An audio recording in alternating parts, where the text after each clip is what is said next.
Hello, ladies and gentlemen. Good morning. Welcome to Games Expedition Spaced Out. Today, it'll be just the two of us, Holy Punisher and myself, Point of Fantasia. How's everyone doing today? Alright, How's so everyone doing today? You yes, sound very tired, FP. it's oh my god, what's wrong with Discord? Okay, anyway, hi, yes, uh, yeah, I don't know, man. I actually had to cover someone's work today, so I came. Ah, It usually it's my off day on thank you. Saturday, but I actually came back from work to do this. Mm, Yeah. How about you? well, Yeah. well, it is off day for me, and thankfully my company haven't asked to get me back to cover for someone for today. But definitely someday, another time, there might be a need for it. So thank you for joining us, FP. Even though you have work today in the day, then now you are still coming here to work in a sense. Well, we are gonna have a lot of things to talk about for today. Yeah, no problem, man. Like today's topic, I'm pretty excited to talk about it, and we've actually got it prepared for quite a while, but due to things going on. Actually, I'm supposed to be doing today's topic like last month, but I fell sick. It's Yeah. okay, it's okay. Oh I my mean, god. as long as we have topic and things to talk about, whenever we have the time, we can do it anytime. So, yeah. So take it away. Take it away. Bring Yeah, us to man. the first topic for today. Right. Keeping today's show a bit simple, right? We actually had our first topic today on top already. We want, as per title, stream title, we've want to bring up about this new thing. It's a pretty big thing in the VR scene. Things that has been pretty well talked about, and it's pretty huge because it's a mod, or would you say a injector that turns any Unreal Engine game you own into VR. Yeah. It is really something that we have not seen being so easily available to players that wants to play their game in a VR sense. We are taking it's a small step for the VR market, but it may bring up like new technologies that follows up from it. Yeah. Mm-hmm. And do you know what's the latest Unreal Engine game? Oh, what's that? How? Power. Oh yes, it was it was me, Andrew Engine. I just realized that this morning while I was researching on like what games have they tried on. Have you tried it on in Power yourself? Not really, but I've seen gameplay of it, and it's so hilarious. Like, I can imagine. I can imagine. but still, it really amazed me on like how people actually manage to make it work. Like, how would you ever, like, how do you even think of turning something that's like probably maybe mouse and keyboard or even your controller control? How do you even turn it into something that actually interacts with your VR set? And it even has things like contact and stuff. Yeah. Oh, contact. Like you can Mhm. interact with the things with your Yeah. VR controllers. Yep. So like Wow. the example we brought up earlier with power, you can actually swing your club at the powers, and Okay. that's like That's one way to do it. That's one way to like showcase it, I guess. yeah. I mean, That's I can actually bring up a example video, but when I saw it, short clip. it's actually really impressive. So I'm like so Mm, excited over this plugin. yes. That yeah. Let's take a look. Let's take a look. I'm also very curious how it looks like. Yeah. Right. show it You to can our now be in audience. first-person view with your Quest controllers, which is super cool and makes it so much more immersive and Whoa, awesome. okay, I was okay, a big fan of looks Pokemon growing really- up, so I've been dreaming of a frightening Pokemon VR when you game, see and this is things definitely up the close in the closest we have scale come to in that, the because world Palworld itself. is so similar to Pokemon. Really different from Also, a third shout out person Bulbasaur, the Yeah. game. I think it's like so cool, I like, like to go to the but Pokemon I can world and see dive through where and the have that scary chance part now. is. Like, So I'm very excited can you to imagine share this Memoris with y'all. stomping on What do you we in do? your face? Alright, we're going to Like, Autoworld. No, oh. Sorry. This big No, guy no, over I was here, just- I was just this trying guy to is pet like you. probably I was just 3 trying to times our pet height. you. Oh no! They look Yeah, so yeah, yeah, massive yeah. when you're doing it in VR. It so is. it's There are really some cool. really big Pick ones, up and fallen there are some branches or really hit scary trees to ones get like some Lavender wood. that will just. Oh my god, not Lavender, no! Boom. Lavender Like, that's the only scary! power I know, man. That's the only power I know. Like, Yeah. oh, Lavender up close in your face. Whoa, Because, okay. because it's Yeah, bye, oh. Powder Deck Oh, I'm 69. cold. Oh no, I'm cold. Yeah, yeah. Need warmth. Need warmth. I The only want to reason. get You get my point. You got my Attack point. pals to weaken them, then press RB Lavender's to so throw a sus. pal Oh my sphere and god. capture them. So I need yeah, a bye. So paldium yeah, bye. fragment in Yabai, stone. yabai. Need a paldium sphere. Yeah, so like, this example here is like, oh my god, this is amazing. Hey buddy. Can we how are see a you? bit of combat? Sorry. I'm sorry about this. Yup, there. I'm sorry. I'm sorry. She's punching Hey, it. Get him. Get him. No, that was a total Ah, miss. yeah. Ah, I want some. Literally just going full face off. Quite literally face off with the pals right in your face and right in your face. Get him. Get him for me. Come on. Just help try me to out. knock them Help me out here. down and capture them. Hey, are you alive? Really get you My into bad. the game I very chicken much feet. because Chicken it's a feet. I'm gonna get VR headset. Sorry. Also. I gotta get you though. Like, there. It's so- Yay! There we go. It's so there we go. impressive how it's That's what I'm done. talking about. Yeah. Yeah, I wonder how they climb walls though. That would be something. If you have a chance to try out with the mod in this game, then yeah, you let us know.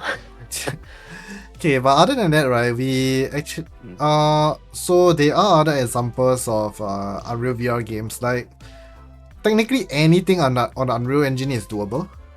So you can actually name any Unreal Engine games, and it can actually work. So what is this? What is this Unreal Engine? Unreal Injector. So we actually have a little we have a little informatic over here of what it is. It's actually done by this person called Predog, right? He goes by the name of Predog, and so he's been playing around with the mod UIs and stuff, and after when he developed this mod over here, this video is actually a showcase of him doing it for this game called Returnal, which is a pretty new game, right? And yeah, so it basically over here you see. It basically. attaches to the game. Oh shit! I need to lower the volume. Okay. Okay. So it actually alters the control, the camera, and everything. As you can see here, how they set it up. Change the OBS. I'll put my camera on the OpenXR. There are some So you can see useful that. I've got tools. like a headset. There is so Yeah, many they things are. to. So now, because I've Manipulate. selected Yep. VR, that's like Itself. the most active window. There is I so will just many click over onto things the you game. can change in there. I've got some like It's a So they see, literally I've put a reset that UI now. in Yeah. the thing as well for you to tweak. the helmet. Yeah. So it's a There's some So- UX functionality as well I'm just for using like the easier stick. usage. So for a non-VR it's a person, really really deep rabbit hole I feel. Let's go out to the third person mode. Why?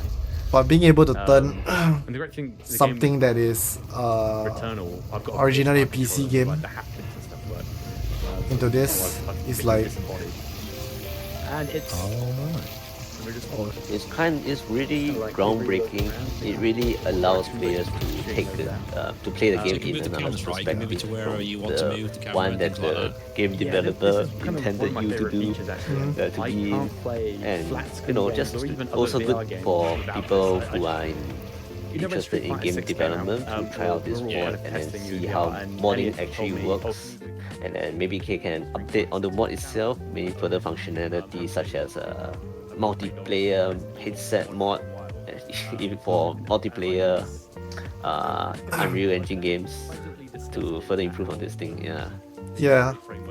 Even replaying games that you've played before for immersion level, it like changing your whole perspective and point of view into a first-person view.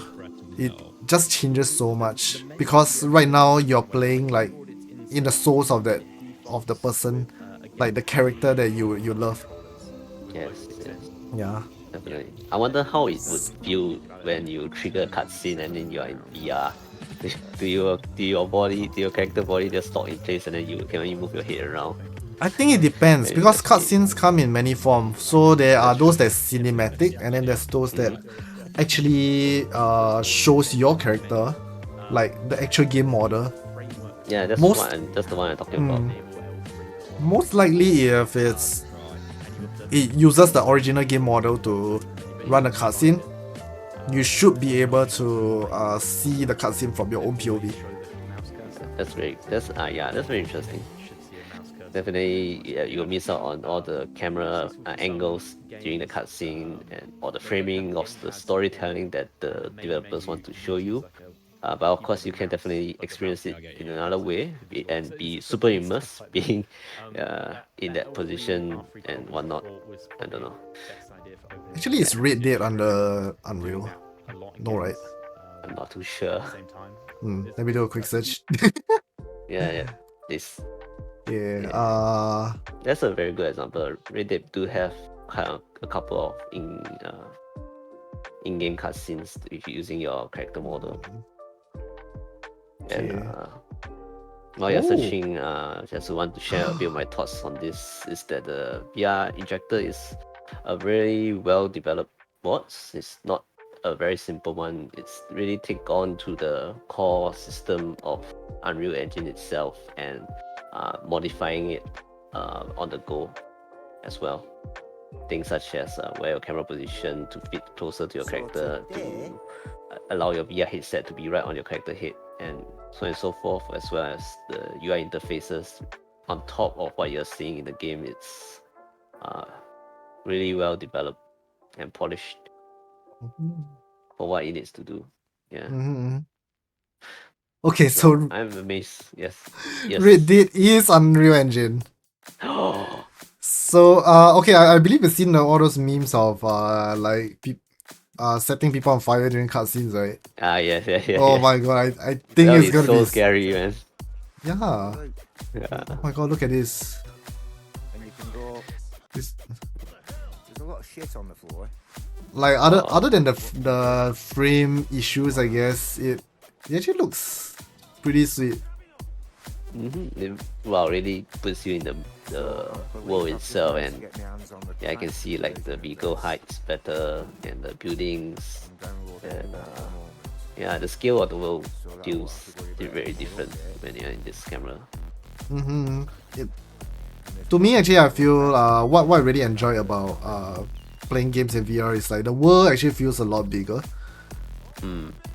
Yeah, and if probably a lot more immersive as well, because right now it feels as if you are the character itself. Yeah. Yes. So my one concern I have with this mod is, do you require very strong graphic cards, like at least a 4000 series graphic card in order to have a good FPS in your VR headset? I presume so, because like it's still VR after all. Yeah. And VR actually is quite intensive on the GPU, I feel. I would think so. Apart from just rendering the game world itself, having it to render into your VR headset, it's a totally different set of math that the graphic card needs to calculate and frame it up nicely into your vision. Then yeah, definitely it is a good time to have a VR headset if your VR headset has been very dusty and haven't been used much except for playing what's the rhythm game again? Beat Saber? Yes, Beat Saber. Thank you. My brain just freeze. Yeah, you're just using a VR headset or just Beat Saber. You guys can try out on this. VR Injector mod on one of your favorite Unreal Engine games that you have played before, and then revisit the world in a different perspective. Mhm. Yeah. So like I believe like right now, as of now, like games itself, especially for VR doesn't have a lot of games in general. So for I believe a lot of people who actually play it is like probably they got bored, they got not enough things to play with. It's like, so now this actually creates a whole new world of games for you to try in reality, which I feel increases like the value of the headset that you buy. Definitely. It's Yeah. like, yeah, it's pretty much getting its worth of similar to your PS5 and stuff right now. But Very then, much so. But then, so now we are gonna I'm gonna bring up something a little bit of a like what's the word for it? Like, okay, like in controversial. Chinese we say 泼冷水. We Oh. spoil like to ruin the mood. A cold shower, Yes. spoiling the atmosphere, spoiling the mood. So now I want to ask you this question. Do you think okay, this is gonna be linked to one of our topics later on, probably. So do you think it's considered emulation?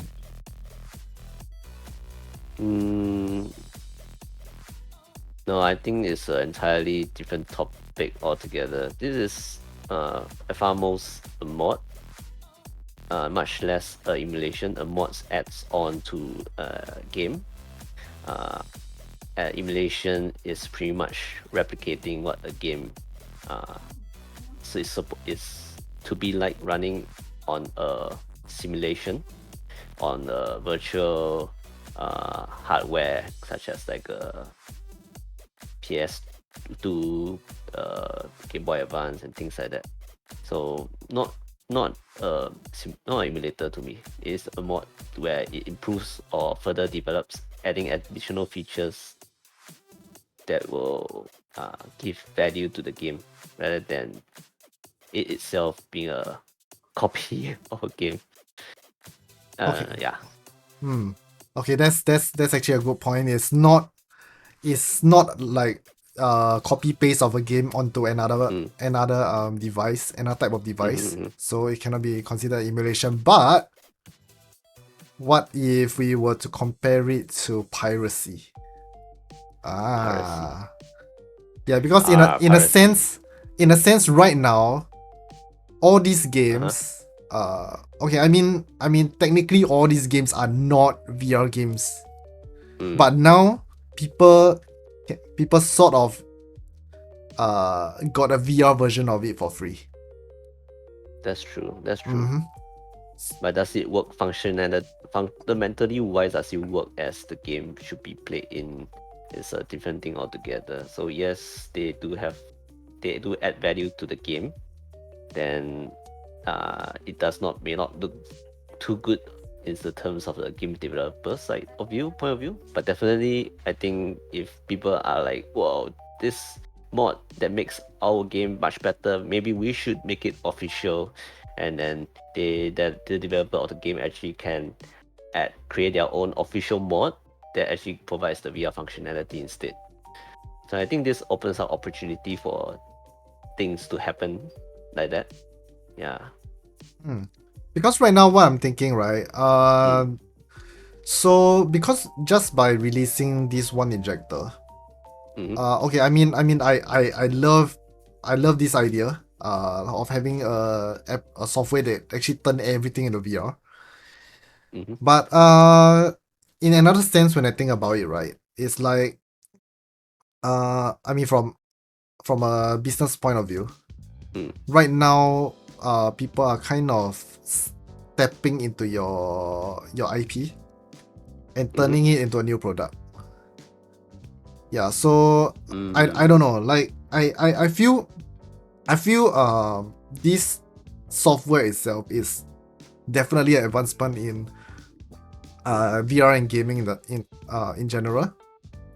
Yep. But I can't help but worry that it's going to be like companies are going to eye on it pretty soon. Yeah. True.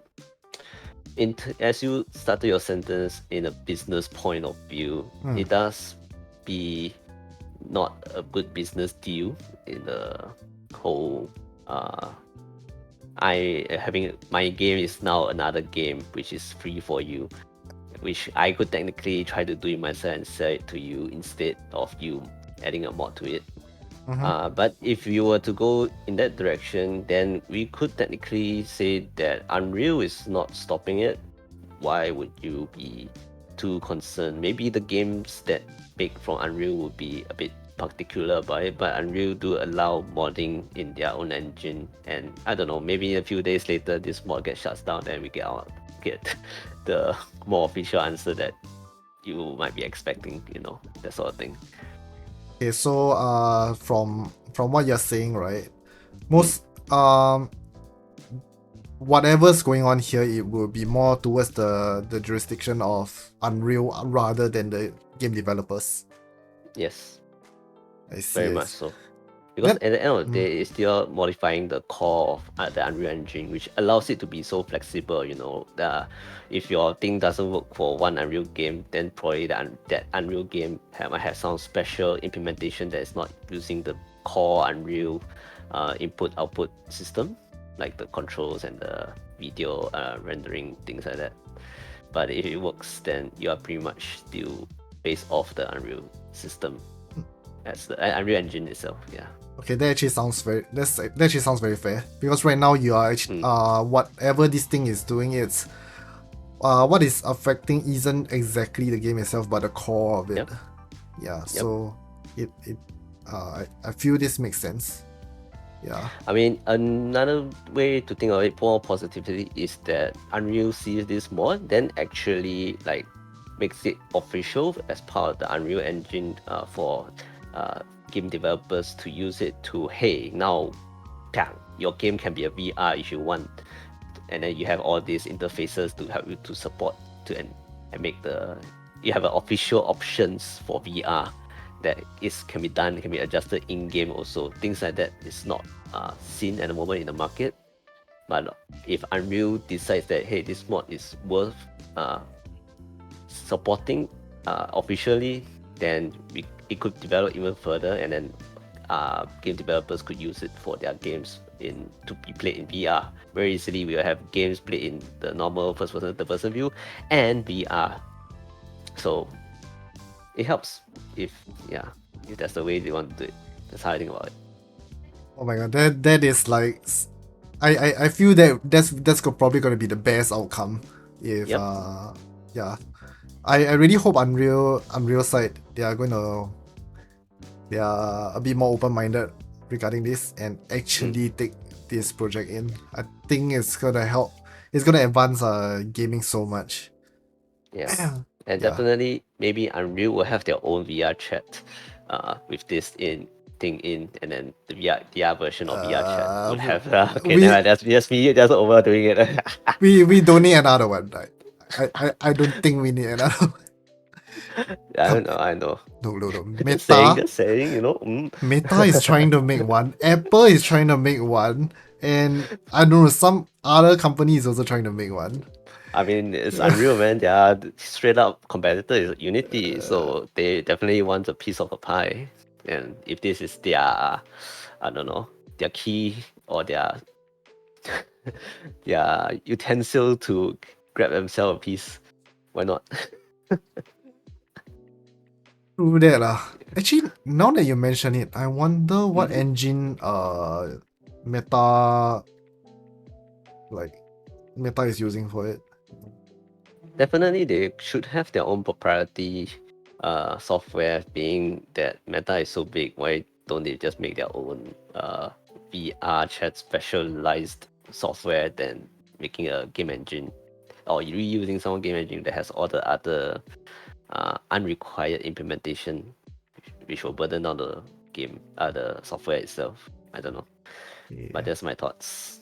Definitely, if they have the power to make their own software, they will just make it and then don't need a proprietary middleman game engine. Okay, so from a quick search, Mhm. on the year 2022, people anticipated that Unreal Engine will be the engine powering metaverse. However, however, What is the in catch? August 2023, Uh-huh. it is revealed that Metaverse made their own engine. Yes, why not? They have the money, just make their own engine. Why pay someone else and then you need to, I don't know, pay them, like, as long as you're using Metaverse, you still have to pay Unreal if you're using their engine. Zuckerberg is too rich, man. Yeah, but of course he know how to spend his money wisely to not give it to other people continuously while the thing is ongoing. Yeah, that's how he stays rich, you know. Mhm. Oh my god. When we talk about Meta, I just remember like there's some new news regarding like TikTok in the US. Have you Oh, have you have you heard about it? I haven't heard any news about TikTok recently. There's so many news these days. Share with me. Okay, so okay, I believe everyone heard about the Congress talking about Yes. the talking to the CEO of TikTok. Yes. So Sir, I'm Singaporean, yes. apparently they want to pass a law, Mm-hmm. and from based on what I heard, I'm not sure if it's passed already, but what they said is if Bilibili doesn't drop ByteDance, like it doesn't split away from ByteDance within 5 months, they will ban TikTok all across the US. Okay. Yeah, which is I don't know, man. I mean, if they just ban TikTok across US, Mm. I see a business opportunity to make my own version of TikTok in the US and then make it as a new, and then Vine get revived all over again. Let's go. What are you going to name it? I'm going to call it Vine 2. Vine too. Yeah. Why don't you just call The it first wine? Vine. Just call it wine, cause Very wide. Just y- to be. yes, Okay, to okay. Not yeah. bad, not bad. Well done. Okay. See, Good choice. Good choice. I'm giving free ideas right now on a Yeah, public yeah. channel, man. Remember to give Game Expedition Ampao wine when you happen to be a very rich software when TikTok get banned in US. Remember us? We gave the idea of wine. Yes. Mm. Yeah, because recently I just saw there was this one TikToker that I I watch quite a lot. He talked about SCP. Okay. Or rather, okay lah, he's a content creator in general. He does YouTube as well. Okay. But Okay. Sure. yeah, he was actually talking about it. Lor. It's like okay, uh, US may ban it, but so if you, like it's going to affect the livelihood of a lot of content creators in US. Yeah, that's how much content creators are actually earning from TikTok. And then he's like, please, if you actually like their content, go follow them on all their other channels and on the other platforms. Yeah. Definitely it's a source of avenue for a lot of content creators, and I mean, if that is their only source of avenue, then they are in very big trouble. It's pretty much losing their job. If they don't have a YouTube channel or even Twitch channel, they don't have anything else to fall back to. Yeah. Yeah, but still, content creation side, I still think is actually a lot stronger on the US side. I believe a lot of contents that we consume are actually from that side as well. So That's true. You can't you absolutely correct. yeah. A lot of local content creators in Singapore, it's very hard to have exposure when they're fighting against giants that is in the America. I mean, you don't exactly see a lot of Asian contents on online anyway. Like it's quite rare, I feel. Mm, Yeah. yeah, unfortunately. Mm-hmm. Okay, anyway, we digress, and yeah, let's see. all Are right. we ending with your final thoughts, or are we still discussing the Unreal VR Injector? Oh man, like I'm like so excited about it, especially when I look in the game list. I mean, Yep. other than the few games we talk about, you do you know, you've heard of Dark and Darker, right? Dark and Darker sounds familiar. Yeah, yeah. It's that D&D game that got sued by, was it Nexon or Let me do a quick Google this time around. yeah. Dark and Darker. Yeah, Nexon, correct. Regarding IP theft. So apparently they got off. Okay, so they got off Steam, and I think actually, what happened to the lawsuit? Okay, anyway, If you don't know, then you can skip this yeah. topic. It's great. No, yeah. Anyway, we're not really talking about the lawsuit anyway. But Dark and Darker as a D&D game, right? Mm-hmm. Yeah, in VR. Ooh, that would be kind of amazing. Definitely, if you can play with your friends, if the VR injector gets updated to be a multiplayer friendly thing, maybe doesn't need to. It's just everyone has their own version of the game running, and then they are playing as their character, and then everyone need to adjust their own VR injector to have their VR be on the character's head and see the game world from the character's perspective. That'll be cool. That'll be very cool. Uh-huh. Yeah. And then we have a few other titles which I think will be funny if we use it. Fortnite. Fortnite. Damn. Fortnite's Fortnite unreal. VR.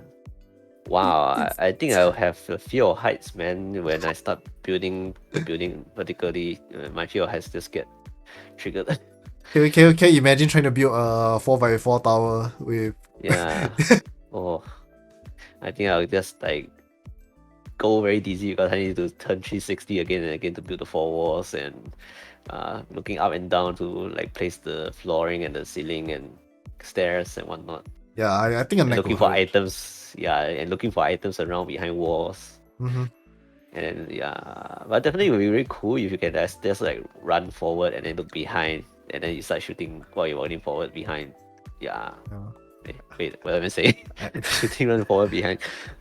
As someone who played Half-Life Alyx, Bone Labs, and there's this other game called After the Fall as well, which is a VRL 4D. Oh. Yeah, your neck is definitely gonna snap if you play Fortnite. Yeah. And now that you need to run in VR, hopefully you don't literally run too much and then you bang yourself against a wall. I guess, but there's always a Because you get joystick. that's true. But you get too involved into doing the body motion and then you just like bump your Oh, things trust around your me, room. it happens. If you're in VR, okay, Yeah. anyone who play VR and say they've not fall down before, they're a liar. Yes, so especially with like quick reactive game like Fortnite or even Left 4 Dead, you need to react fast. You will definitely try to react and then you accidentally trip a wire or didn't see where you're stepping and just slip and fall. Yeah. I fell over playing Dance Dash. Ooh, that's my hurts Yeah. a lot. Okay, because I don't know, like if you okay, you know this whole thing about closing your eye and jumping, right? So you will never land on the same spot.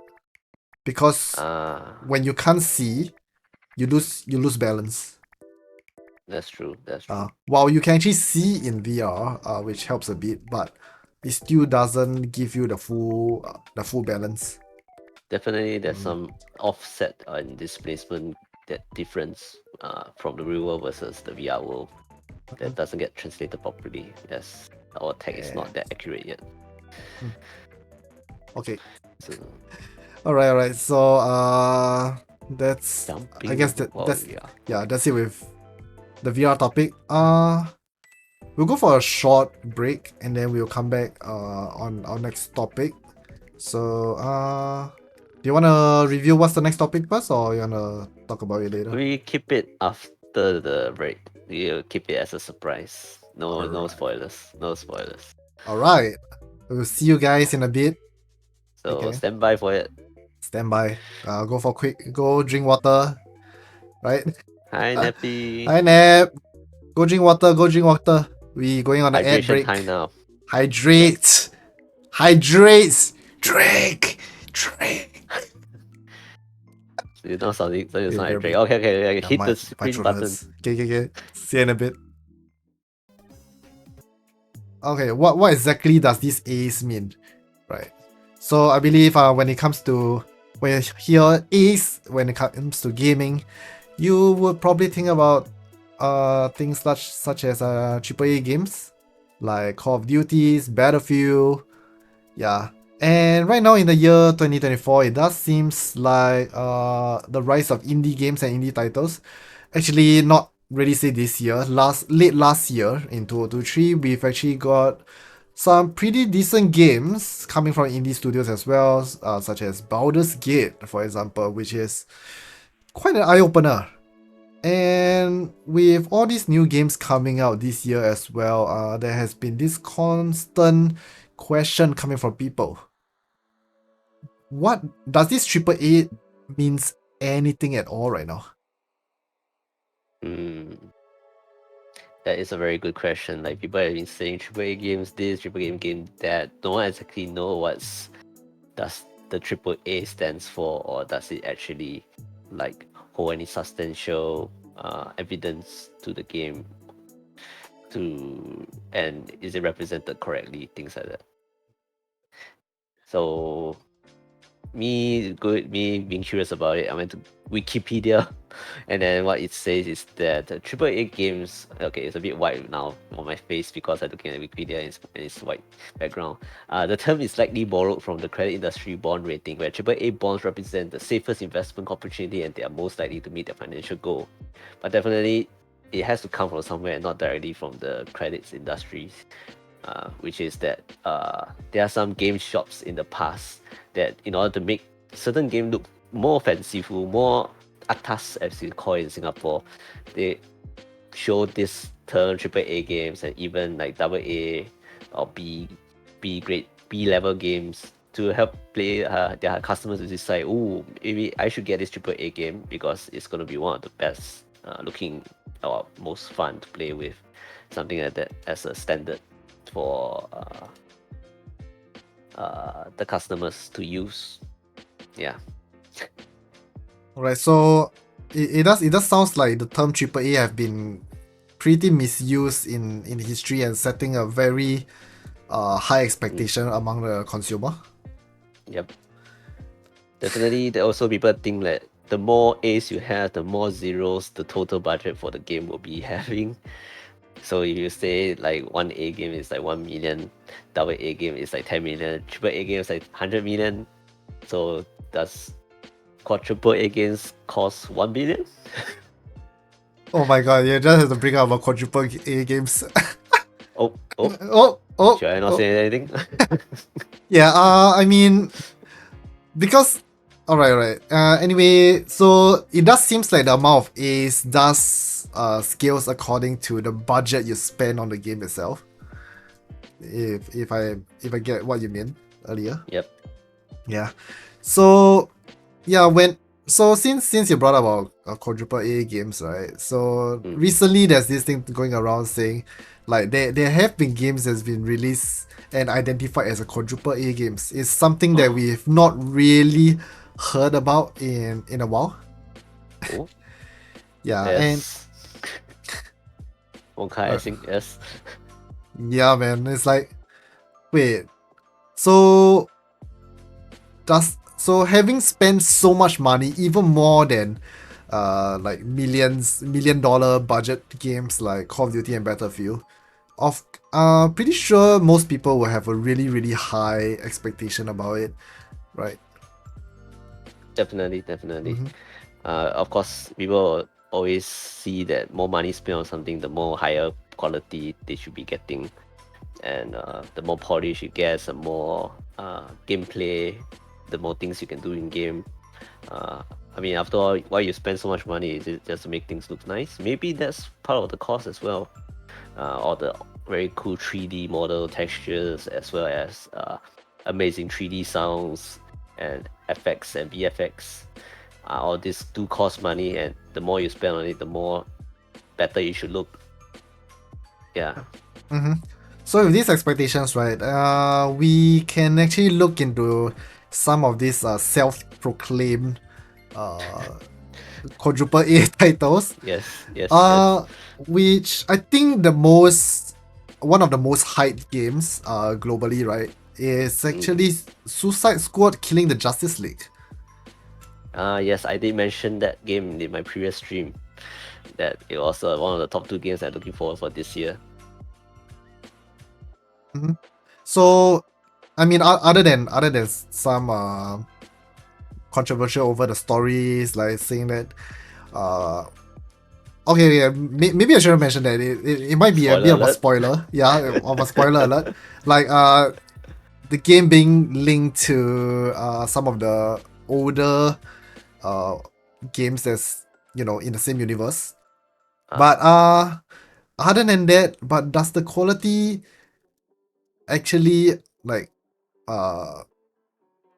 does it prove its worth to the amount of budget being spent on it?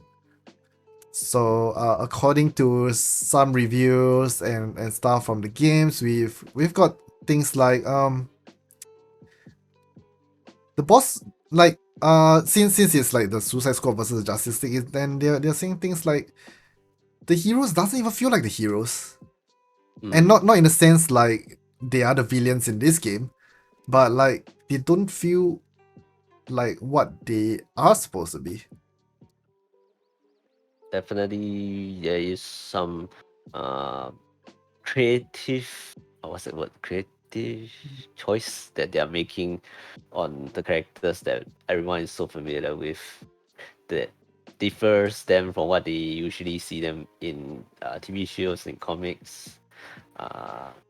Yeah, so definitely people will wonder if this is really the Justice League that they know. Yeah.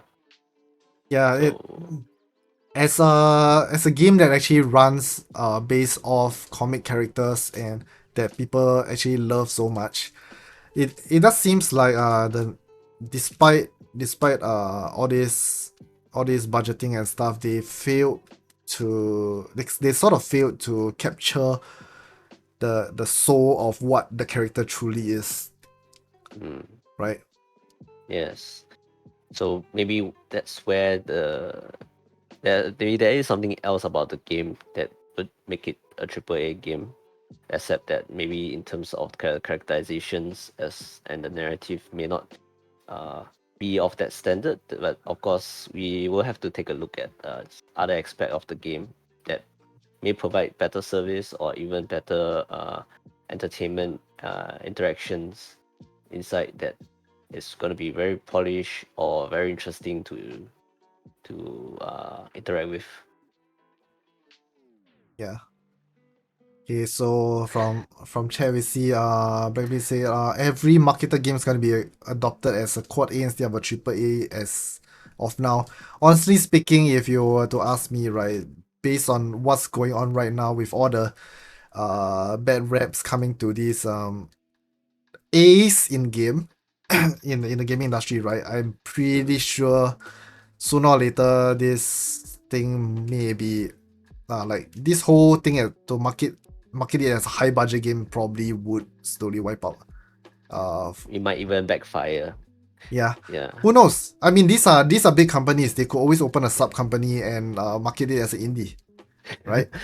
Like a lot of indie games are getting more popular, more and more popular, and players are more positive towards them. Yeah, the future big companies, they can publicize their game as an indie game, like saying it's developed with this indie group, which is pretty much just a department in their company, True that. but it's a small studio. Yeah. Yeah, and since we are talking about Ace, let's talk about something that we are more familiar with. I mean, with this quad A thing, being a kind of a clown show at the moment. Let's just go back to what we are familiar with. Triple Ace.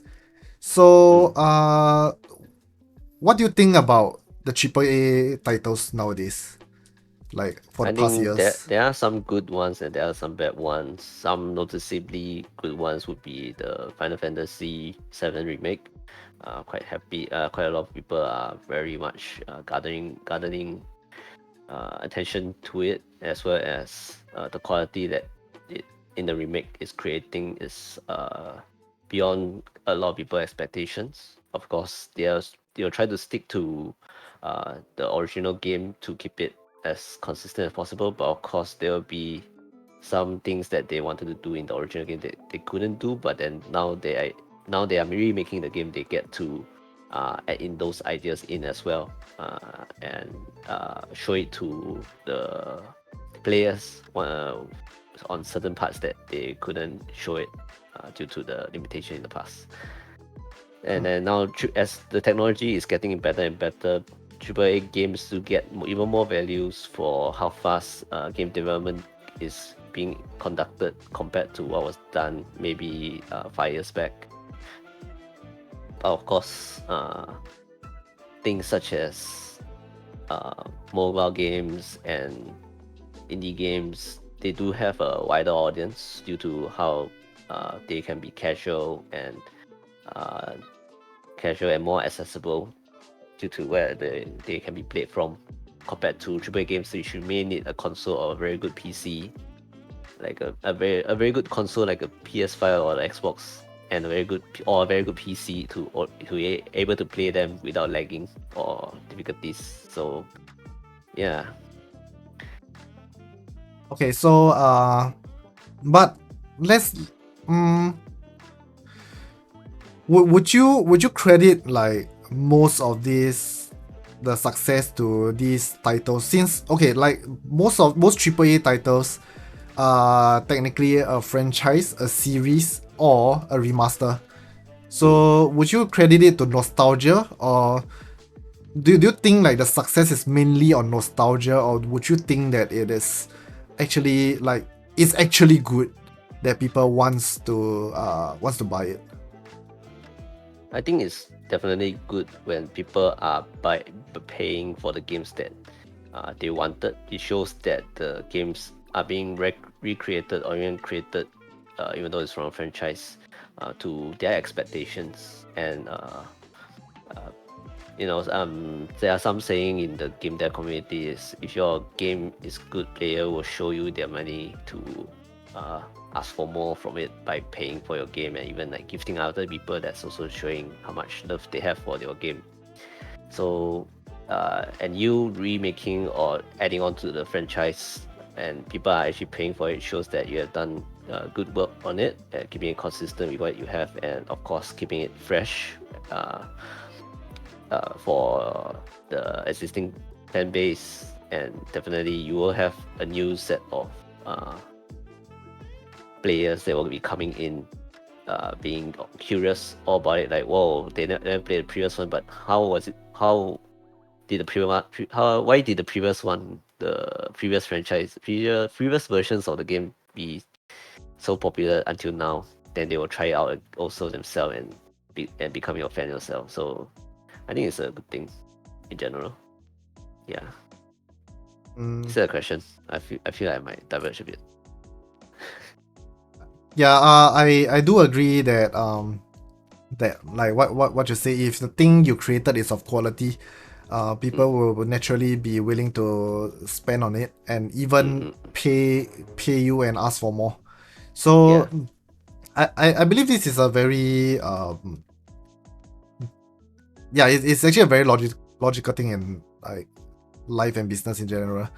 Yeah, provide something that actually meets people's demands, and naturally it will grow because it is something that people wants, right? Yeah. Okay. A bad example in this landscape would be like, Warcraft 3 Reforged. It is also remake of the original Warcraft 3. Though people do want it, However, they didn't achieve the players' expectation, and thus player shows that they didn't meet expectation by asking for a refund for the game, and that is kind of a showcase of how well the game is being created, as well as did you meet the expectation of your players and things like that. Yeah, that's another case in the other end of the spectrum. Yeah. So according to what's been being discussed among gaming communities in recent years, right? The main few concerns that people have been talking about AAA games is the lack of innovation. Most of the games that come back seems to be rinse and repeat. So a few examples that we can probably bring up is FIFA for general. FIFA in general is, let's just say, it's always the same game. It's just like maybe a few more new characters based on what is the recent popular players, as in the soccer players themselves. And then we go to things that we know more about, like Call of Duty and Battlefield. Before Battlefield 20, wait, what was that? 20 what? The sci-fi Battlefield, right? Before that, the game when Battlefield 5 come out, it still feels like something that that has already been a while around for a while. Yeah. So it's just maybe probably a better texture, a bit of change in the Different world, weapons, new weapons, but new at the weapons, new end, vehicles. at the end you're still playing the same thing. Yeah. So that's when people have started to question AAA companies, like, you've been making the same thing over and over for years, but with not much change. So is it still worth to spend on you guys? I mean, of course, like while these complaints are there, these people being loyal customers, they still pay for it. But it still comes back to the question, like, I mean, that question did come out. Yeah. So does following a sequel, right? Okay, so to what level should innovation be placed into a title that claims to be AAA? Yeah. How Innovation. far? Yeah. Wow. Okay. Yeah. Okay. This is a very interesting question. Like what you said, why are people complaining about franchises keep making the same game over and over again every year? But then people are actually still buying those games every year, even though it's almost little to no differences. So at the end of the day, I think it's still business for the companies to keep themselves afloat by constantly being churning out softwares, games, so that consumers will buy it. And then if they can do it every year, why not do it every year? It's business. If your thing just suddenly suck and then you lose business, well, maybe you should consider plan B. Then that's where we can start thinking about innovation.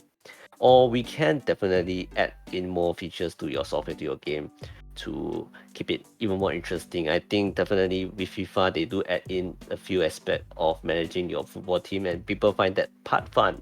So they actually kind of came up with the Football Manager game series, and that's kind of like elaborate as on itself as a franchise that it has like 1, 2, and 3 onwards. I don't know what's the number for it, but there's just more than one Football Manager game. Yep. Then it happens that way. Then definitely in terms of innovation, if a business decided to go for it and they can afford it, whether if your innovation is good or bad, is a risky business decision, and it's really dependent on what is the idea of your innovation, the things you want to innovate on this franchise that you have. You don't want to suddenly, we're talking about soccer, but then the next game we're gonna add in basketball on top of the soccer, and you need to consider, oh, does our game system able to support basketball physics, and then are we able to get the license of the basketball games, and on top of the football games, so it's the soccer players' names and the basketball players' names, and yeah, all the technical stuff does get involved. So it does add costs, and then it does add risk. So why play dangerously when you can play safe and then keep improving on what you have and add on to new things that people can request and feedback, and you can consider them to be useful or essential that could be part of your next game. Yeah. Yeah. The example that you brought up is actually it is actually does sounds like a really really big risk. Like any little change could possibly change your target audience. So that could be a very very dangerous move, which may also explain the lack of quote unquote innovation, because people may ask for change, but change is not something that people want. Yeah, it may just ruin the whole franchise on its own. Yeah. So we definitely the franchise, one franchise that has been very diverse in its own IP and its own way of innovation to innovate onto its IP is Final Fantasy. You know, the Final Fantasy main series, it itself is a turn-based RPG game. Then it has, however, every part of the series, you just literally go through turn-based battle again and again, goes through a kind of a linear story, maybe a few side stories here and there, then fight through a couple of bosses, and then it ends up with a big bad boss, and that's Final Fantasy. Though they do have bandwidth, and they do try to risk with some of things like Final Fantasy Tactics, as well as even Chocobo Racing, yeah, to be something apart from just the Final Fantasy franchise itself. Yeah. Yeah, but Final Fantasy did have some change over time though. Like it did change from its usual turn-based strategy game, like a static turn-based strategy, into something that is like semi-real time. Yeah. And surprisingly, the players did take it pretty well. Yeah, but of course, there are some misses here and there, and there are some really good hits here and there also. So a bit of a bit of a strategic decision of whether they want to do this or whether they want to not do this. Especially with Dissidia, a fighting game that's like, whoa, okay, we know we turn-based fighting all the time, but now in real time 1v1, I fight you, you fight me, like Smash Bros. Then yeah, even Theater Rhythm, a music game coming out from Final Fantasy, is also pretty amazing to think of. Imagine if FIFA had their own rhythm game. Holy shit. That would be a very big risky, a very big risk that whoever has this IP will need to consider very hard, and what they want to bring in that game. Yeah. Yeah. Oh, sorry. No problem. I choked. You drink water. Okay. Sorry. Relax, All right. relax. So back back on the topic. Actually, there was something that was brought up on chat earlier. So yeah, a lot of big companies seem to be folding. Those that used to make AAA titles, such as our favorite Blizzard Entertainment, which was bought over by Activision. Yeah, so what do you think this reflects on in like AAA gaming and like in general?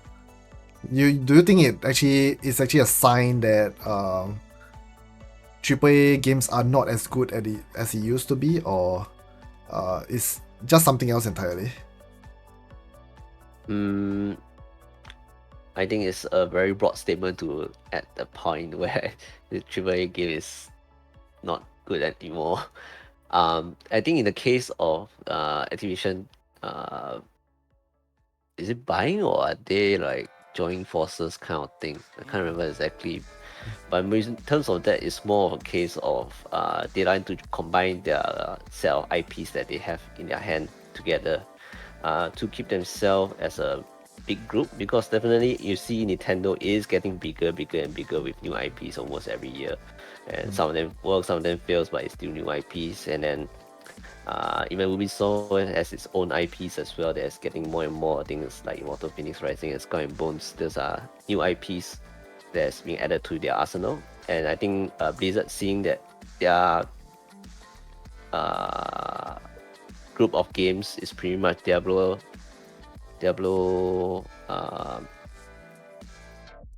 Hearthstone, Warcraft, Starcraft, and Overwatch, which is not as much as how other companies are doing.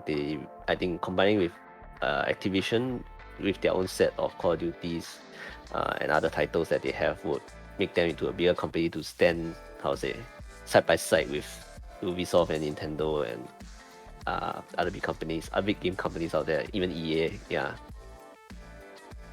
So it's not of a case of the game that they make are bad that cause them to be combining together as a company itself. It's more a case of the big picture that a lot of people, we are getting out IP by other companies, quite literally, and then we need to join force and maybe buy indie companies to join us and make ourselves even bigger to don't get bought over by some other companies in the future. Cough, Microsoft cough. Yeah. Yeah, Microsoft have been going around buying a lot of Yes. smaller studios and also their IP as well, which does kind of bring a little bit of a concern, because it does seems like over time they would probably monopolize the gaming industry over time. Yeah. Well, But definitely Nintendo is there to stand and Sony is there to, I don't know.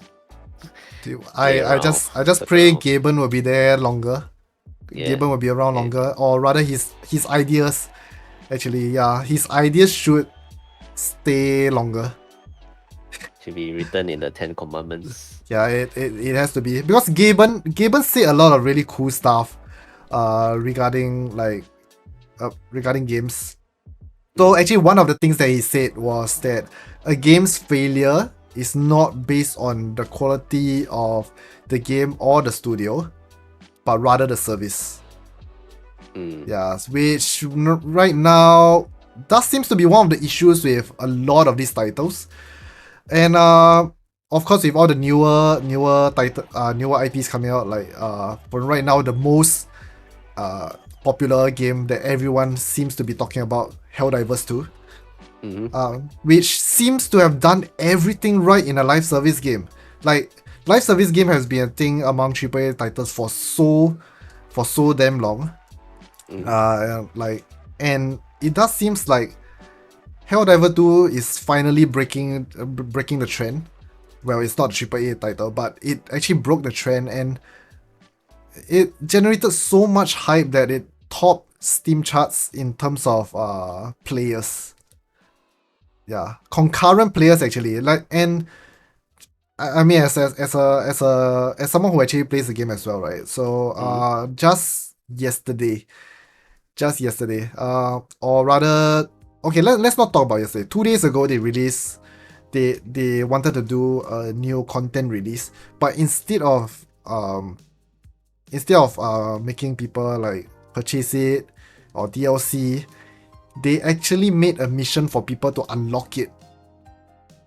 Yeah, so it's like they want the community. They actually use the game to gather the community to work for a common goal to unlock contents in game. Yeah. And also when it comes to things like microtransactions and our favorite word, Battle Pass over here. Yes. Yeah, Battle Pass. Yeah, they have a Battle Pass, but it has no expiry date.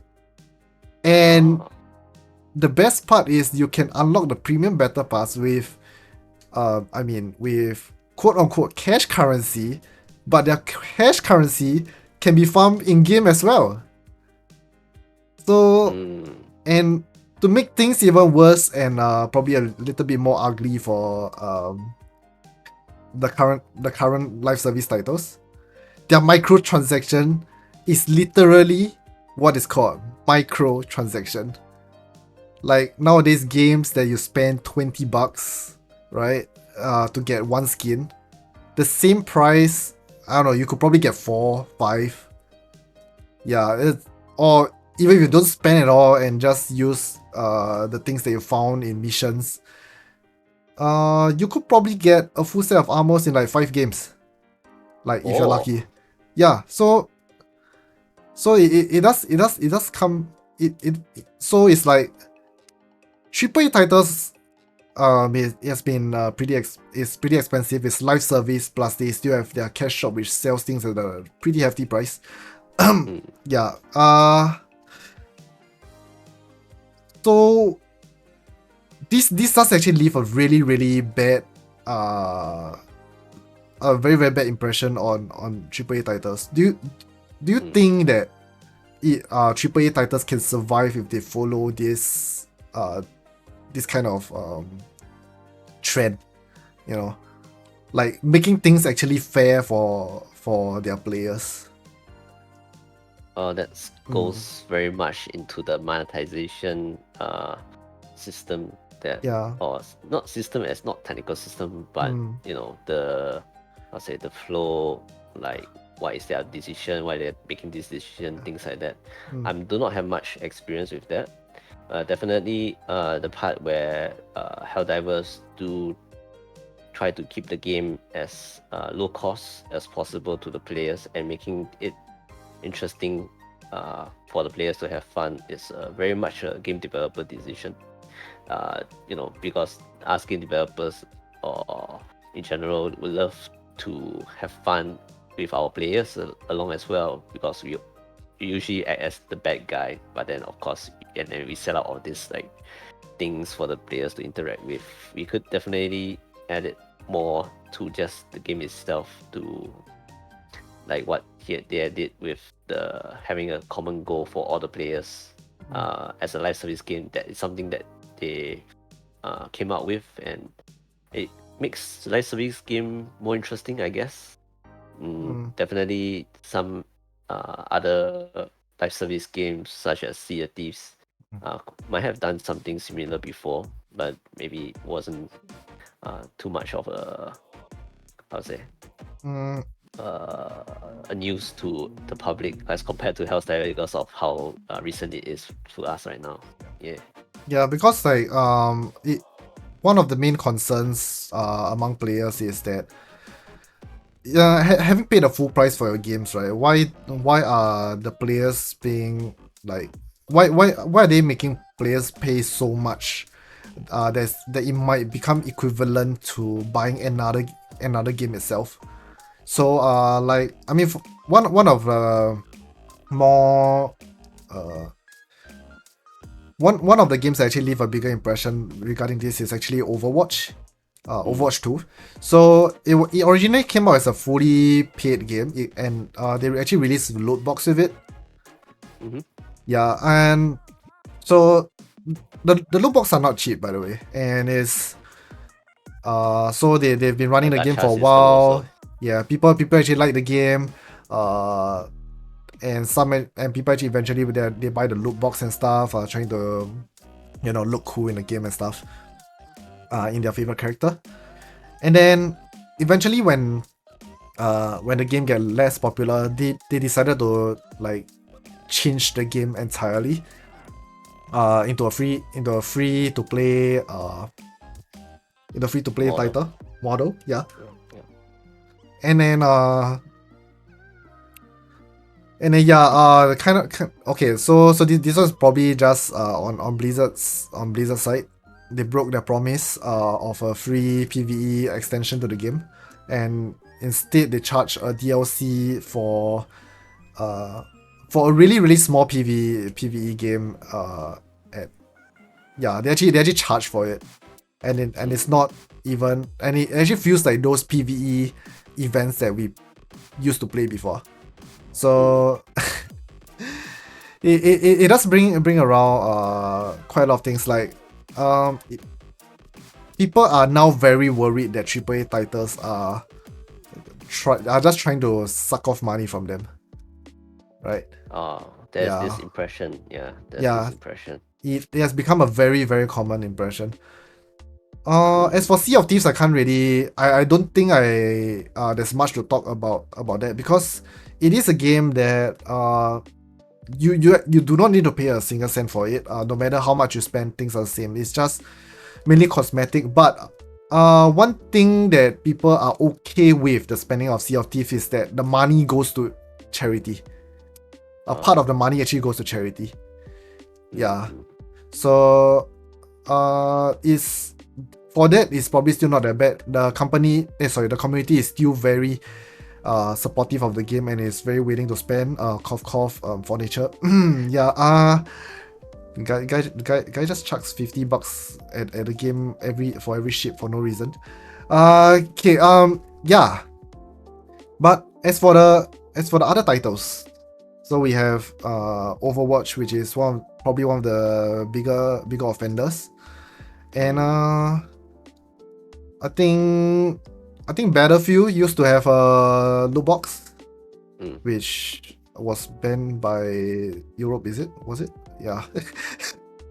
Yes. European region does not has legislation to not allow loot boxes in games as it counts as gambling of sorts. I can't remember. But Correct. yeah, it's not allowed. Yeah. Yeah, so loot box is kind of a gambling. The rates are pretty steep for most of them, and Helldivers doesn't do loot box. You know what you're getting, and it's still a really, really small fraction of the cost of what you would spend in like a loot box game. Yeah. Yeah. So I think a lot of these parts, from what you were talking about Overwatch, was just really bad business decisions that were made by the higher ups, and it didn't come out as well as they're expecting it. That people would just suck it up and agree with what they were doing or what they are trying to do. Because players nowadays are getting more and more smarter, and nowadays they have more options to what other games out there are doing, more visibility. Like the other games are doing it in a more player-friendly way than what Blizzard is coming out with.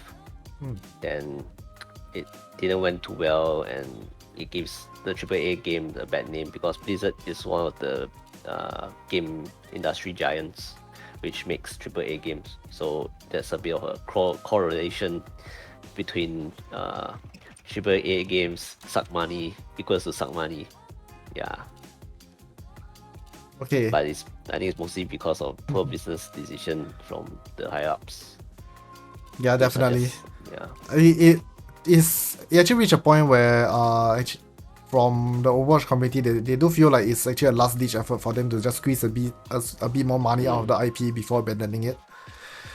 Right now, I believe a new team have taken over, and I don't know, the game still feels to be pretty stale. The new Overwatch 2 is still kind of on marked by the gaming community itself.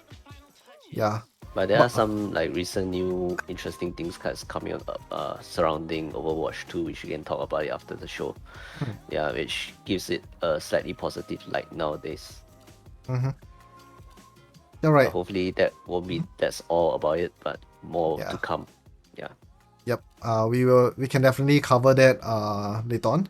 And of course, since we are still in this quote unquote interrogation mode.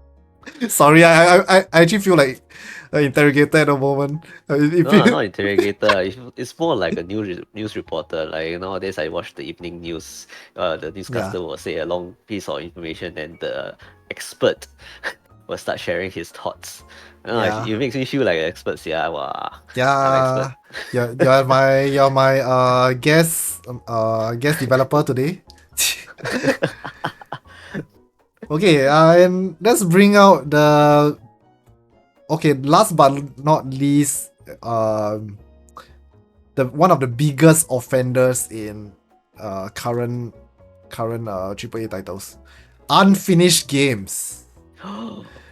It it does seems like in the past 2-3 years it kind of have become a common trend to have a game that is very very hyped up and released like really unfinished and broken everywhere, almost unplayable. Yeah. So like I believe that like everyone knows about the cyberpunk incident, and recently there's this new game, was it Days Gone? I think so. Yeah, but Uh, I'm not too familiar with that one. Alright, yeah. So game so this game so the game was released is these games were released and they are very broke. Like no, Very like broke, not as in like no money, but like it's just buggy to a point where They it's broke your the game broke unplayable. your Yeah, my oh the day eh? Oh right, the day the day before. before. Yeah, day before. Oh, the Yeah. Russian game. Is it? Is it Russian Eh, game yep, that correct. has a company in Singapore, which was just a fake company, Yep. something along those lines. These games spend so much marketing, they hyped it up so much, they give great promises, but in the end, when it was released, it was a total mess. Uh, And yeah. From Cyberpunk's. or even not come out at all. Okay, so for Cyberpunk's incident, right? They what they said was that the publisher actually rushed them, Hmm. but what about days before? What do you think? What do you think happened to it? Like what Nep say is the ultimate game. It's the ultimate game. Yeah, it's such a scam. Honestly speaking, like personally, like all these games that's released and like broken on release, right? It kind of broke my trust among like with in purchasing games on launch. Yeah, it's like I believe right now because of that it actually hurt other businesses as well. It's not just their own company. It just hurts all the game studios in general. Yeah. It does make an impact when people are pulling stunt like this. Then it makes players, consumers be very wary and cautious about the things they are buying because they don't want they once bitten twice shy, and don't want it to happen to them when they buy the next game and it's like, oh, no, we're not coming out. Though there are still things like Kickstarter that's still ongoing that people do see promising games and then they put their money in, then the Kickstarter project get cancelled, then well, I think a lot of this is mostly due to the fact that the expectation of the game and what can be done or doable uh was over exceeding what the timeline that they have. Let's say the game say is to be launched in 2 years from now, but actually the work needed to be done is actually 3 years, and it was a partially part of the amount of content that they are creating that they hope to create to add into the game, as well as the systems that's required to support this content. Takes time because they may be new, they may be complicated, or even both to do it outright, and thus things do get buggy and undertested. For in terms of the Cyberpunk case, like what you say, the publisher was pushing them. Using my very rough example of game content is gonna cost the game development to be 3 years long, but they only have 2 years to do it, so they have to rush it. A lot of overtime will have been done, and then the amount of testing may not be well-rounded to cover all cases to ensure or minimize the bugs, or even they don't even have the time to even dev test because to even test out the game to get it working, to see it working right in the build, so and so forth, that they have no time to test and just push the game out for people to play. And then that's why we got things such as poor existing example of things that went poor at the start and went right now is No Man's Sky. As you remember, No Man's Sky came up with its own world, millions and millions of worlds, something along those lines, to explore and gather information, data, and whatnot. And yeah, and when it came out, it was it was very low, cheap, promise stuff was not provided in the game. But as the time passed, they are slowly adding in features with new season updates, and it got really polished at this point of time. So yeah, it's a lot of times the content of the game is too much for the amount of time that they need, and task game to get unfinished when they are launched, or very buggy, or they just ran out of budget entirely because their budget is only to last them for 2 years, but your game needs 3 years to finish. Where's your 1 year extra budget coming from? That sort of things. Mm. Right. So yeah, A lot of but information. I really appreciate that Cyberpunk team actually managed to fix the game, and right now it's actually pretty decent. I've been seeing a lot Mm. of gameplay footages and also mods for the game that makes Mm, the mm, games I tell you, it actually looks so good with the mods. mm. Like especially also since like in order to fix like reclaim their reputation, they actually released the Cyberpunk anime and to Nice. help market. And because of that, they also kind of revived the community a bit, even bringing the modding community over, turning the game into like changing certain parts of the game to turn it make it more accurate to the lore of the Cyberpunk show itself. And of course, the dev side did not get lazy on their end as well. They add in Easter eggs from the show, and you can even go to like maybe the house of Lucy, or yeah, Lucy, I think. Was it Lucy? Yeah. Mm. You can I'm actually, not familiar. yeah, you can actually go to the houses and the venues of these different characters, and even NPCs who have relationship with these characters as well, who are not featured in the show. Yeah. So I believe that's actually a good work from the devs. They're actually trying to redeem themselves Mm. despite the bad start. However, the day before did not even have the chance. It was forced to shut down 4 days after its service went live. And yeah, we can't really, no, it's kind of expected that the game's later are unplayable.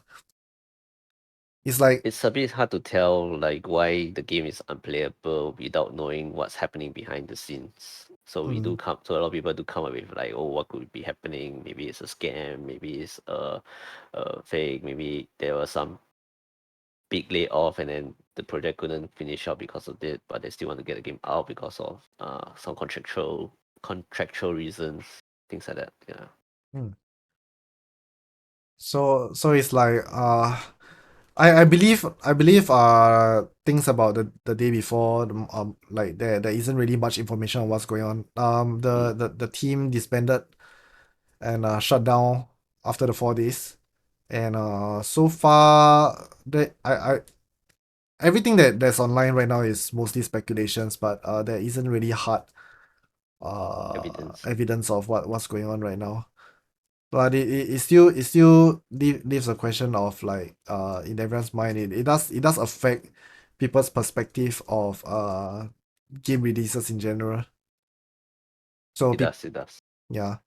So yeah, so people are now less willing to support support studios and developers right off the bat, off a word of promise anymore.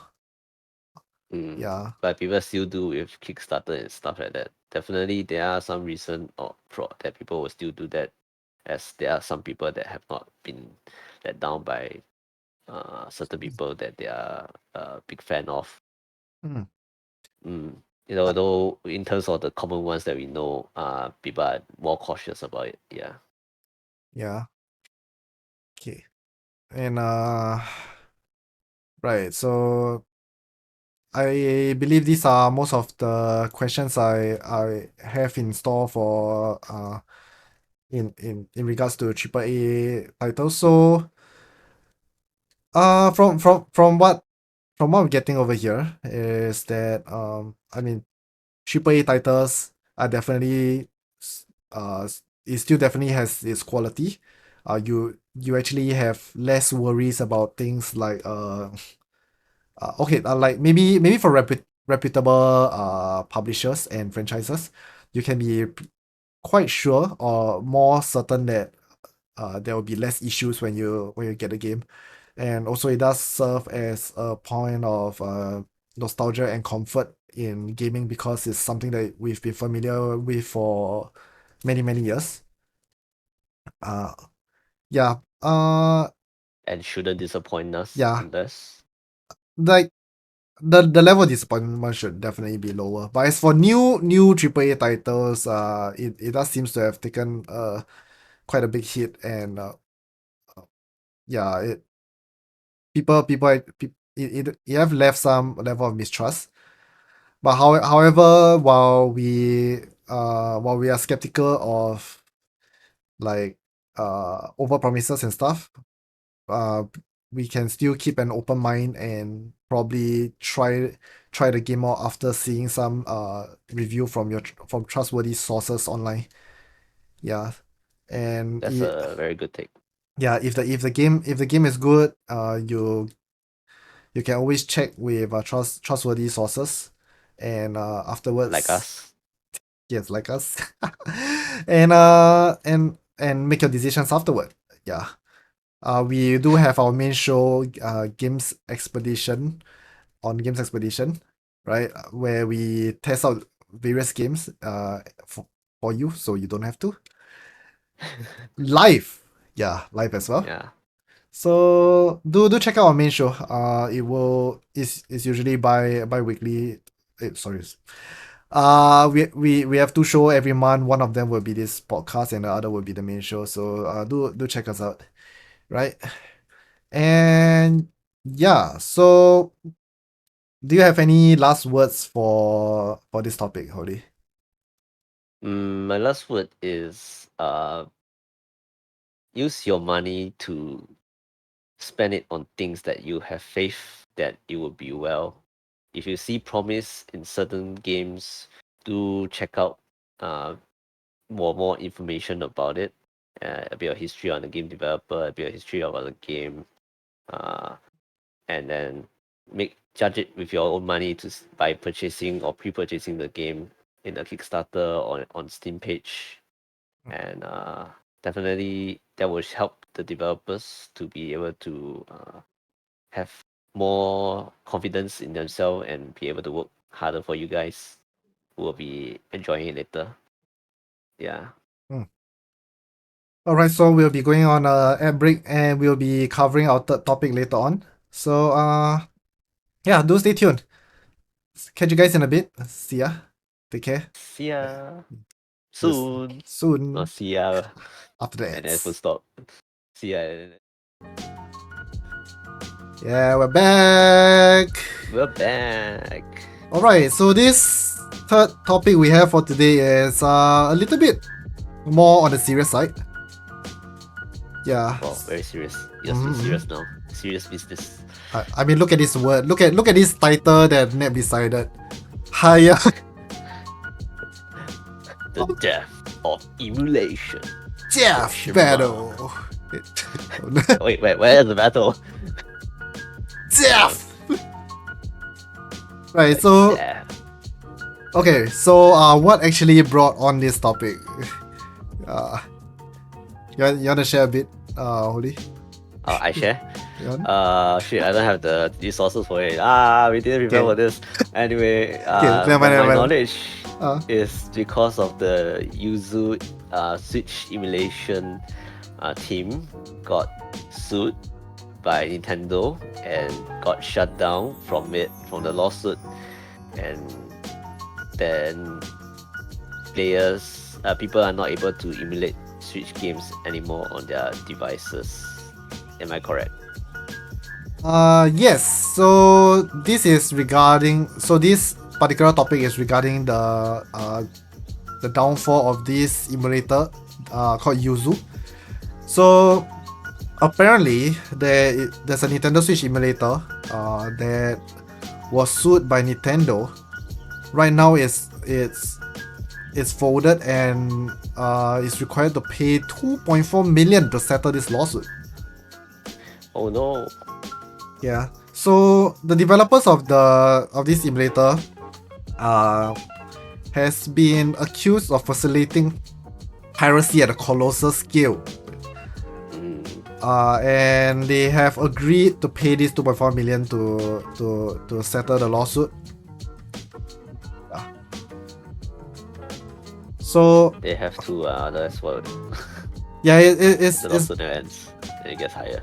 it's a pretty big thing because so for according to Nintendo, a huge like they according to Nintendo, they actually made a very huge loss due to the emulator, especially because games such as Breath of the Wild has been so popular. And it does, and a lot of people actually download the emulator for these games as well. So by downloading a game that runs on the emulator, right, you're not getting it from official source, and which they actually categorize that under piracy as well. Yeah. So according to what's going on, Yuzu admitted that they have pled guilty and also they have surrendered the domain to Nintendo and also agreed to delete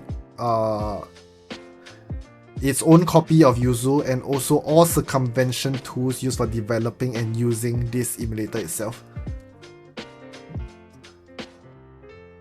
Yeah. Oh my. So, no emulation no more. No emulation no more. But okay, so but I do believe lah. I do believe. As okay, so emulation have kind of been part of my life as I'm growing up, especially during those times where I actually do not have the money or the means to acquire one of these said platform and devices, or in this case a console. Yeah. So what do you think? What do you actually think about this? I believe there's probably no debate whether this can be considered piracy, but what do you feel about like emulation in general? Oh, what I feel emulation in general. I think it does give an option to allow games to be played by a even wider audience, though it brings no benefit to the company that make the game, because they are not getting any form of profits or income payment from players playing the game itself. So it do hurt the company that people are using their software without paying, and then and that's how we see it as a piracy. Though the emulation has its strong use to help to do things like tool-assisted speedruns and other things such as modding or even making up your own game by making changes to existing game files with different game art or gameplay logic to create a modern game that can be played through an emulation. I think another aspect of emulation that people are like very pro and supportive of having this thing is that it allows abandonwares or really old softwares to be still usable to this day.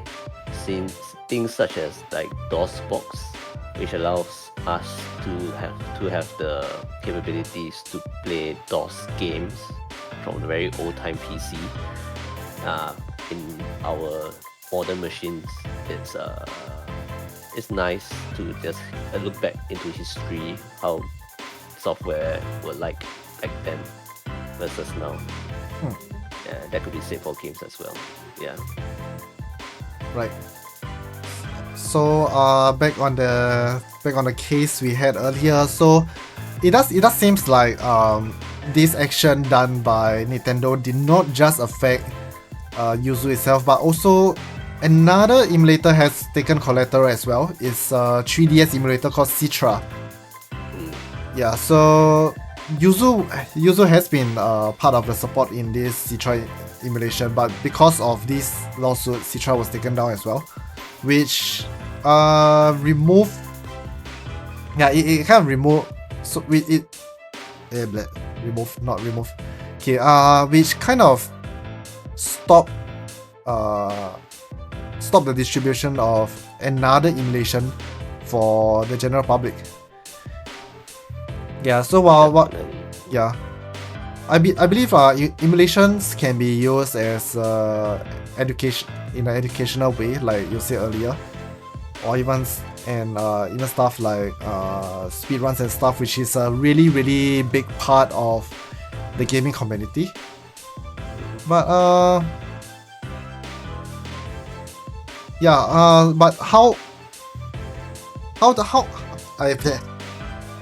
do you think, how much do you think it actually impact the gaming community in general? Yeah. I think it does play some role in making a gaming community more aware and more cautious about the software they are using. Definitely, there could be some tool assisted systems that requires emulation to be used, and now they might not be supported anymore on top of that, because hey, my tool is supposed to be used for this emulator to emulate this game, but then now the software is not going to be updated anymore, going to be used anymore. Why do I still want to do this onwards? Maybe some will continue, some will just straight up stop and then look for other things to do, just to keep themselves away from this whole event that happened recently. I think since the 3DS is a very similar system to the Switch, as is also being created by Nintendo, there is also the developers for Citra is trying to be cautious whether they are like the same people or not with the Yuzu team. They just want to be, don't want to be the next in line to get shot at by Nintendo. As you can see, 2.4 million is not a small sum, and so on and so forth. So probably they will try to cease operation and to avoid all this, to avoid the whole scene event happening to them also. Yeah.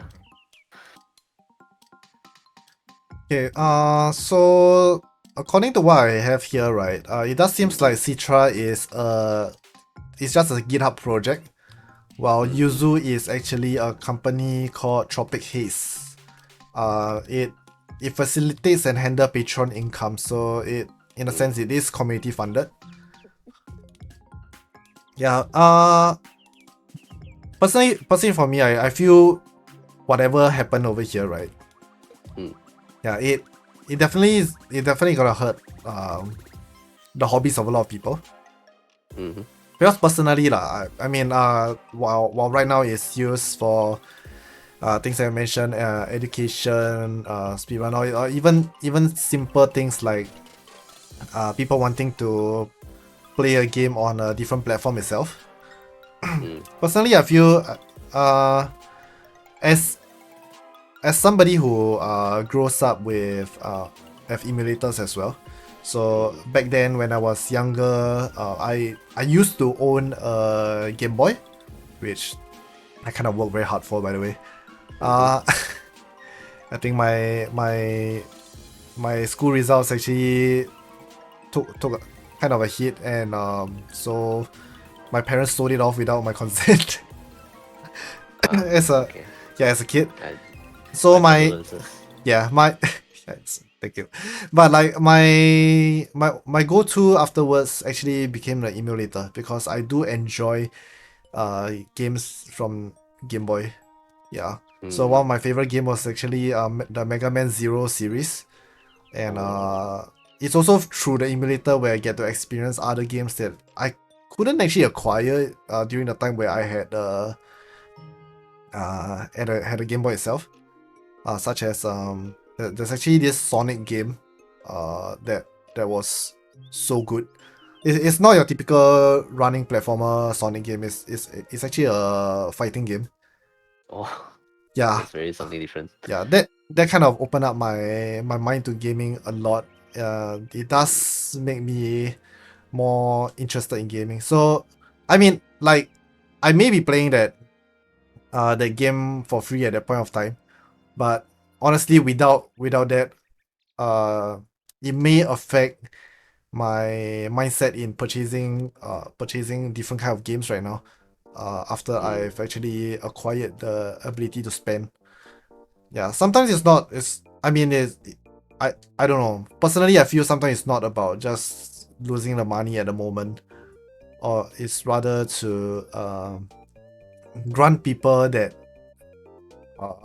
in that experience, let them have a taste of what the world of that world is about. And Wow. yeah, it's Okay, not that's not a very really. big statement. Yeah, it's a very big statement, I know. But honestly speaking, if let's be honest, Yes. if you weren't introduced to gaming at a certain point of time, you would never be gaming now. That's true. Let's just put it that way. That's true. Yeah, because you will not understand what gaming is all about. If you never be introduced to mahjong, you will never be mahjong right now. True. Yeah. Okay, So that feels like it can apply to a lot of yeah, things, but yes, especially for gaming, it does. It does. not to justify the act of piracy, but rather saying it may not be as bad as people think because it feeds into into an investment of a future generation of people who would actually uh appreciate games, and that would greatly boost the gaming market in general. That's what I feel. Yeah, I think your point is pretty much saying that emulation provides a form of accessibility to a wider audience because of how it was very easily available to everyone compared to versus buying a console and then buying a game as it was free. And then that's where your point that it does help to start you off into gaming itself, and then slowly you get to appreciate more and more about it because it was very accessible. It was very free to you to just download an emulator as well as the software of the game software itself to play in the emulator. And that's where I think Yuzu can't say the F word itself art that got Nintendo's attention and getting the lawsuit against them because they were getting money, Patreon money from Nintendo, from the emulation development and things like that. So indirectly, that they became a business competitor, as well as daylight robbery of Nintendo's IP and products that Nintendo has to take action. Otherwise, who knows? The community that's getting a Patreon money could be earning more than what Switch is profits are, and then you think that is fair to Nintendo. Nintendo thinks not. So maybe if they were to do it and not ask for a cost more and making it a freeware, Nintendo may close one eye on it, but of course they might cause the development of the user software to be not as powerful as it could risk Nintendo losing their profits. Yeah. Yeah, I believe you're right. This is actually one of the things that we've discussed before we got on the show. So as it was brought out, Yuzu was kind of monetizing off the emulator itself.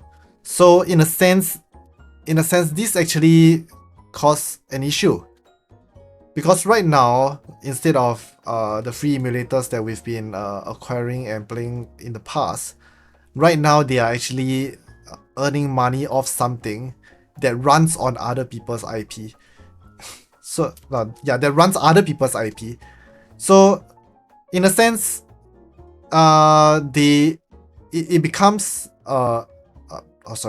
it became a state where these people are actually benefiting and earning off Nintendo's IP itself, which kind of allowed this lawsuit to take place and succeed in the first place. Because honestly speaking, I did bring out in the discussion as well.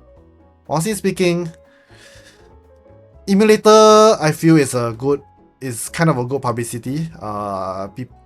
Devs and studios may not like it, or the companies may not like it. However, once money is part of the equation, it definitely will become an issue. So just now, so Neb actually mentioned in chat over there. So this brought us to a question: Is piracy theft? Piracy, whatever happened in this case is definitely theft, because you're actually benefiting. You're actually earning off somebody's product. But if you put it in a sense, there are actually devs who support piracy in the first place. So one example is actually Hotline Miami. I Yeah. heard the story. Yeah, Please share. it's a very, very old game. So Hotline Miami in 2012, they actually uploaded their game on Pirate Bay.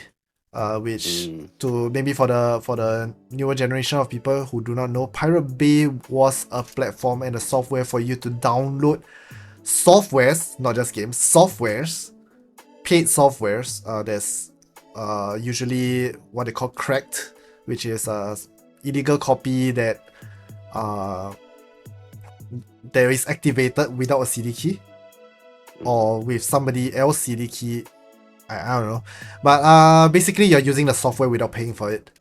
Yeah, they actually installed their own they uploaded their own game onto Pirate Bay, and when people actually completed the game, they actually saw the message, and then they realized it's actually the devs themselves who put it. So the message that was found in the game is: we're working on an update that will hopefully take care of any /all bugs.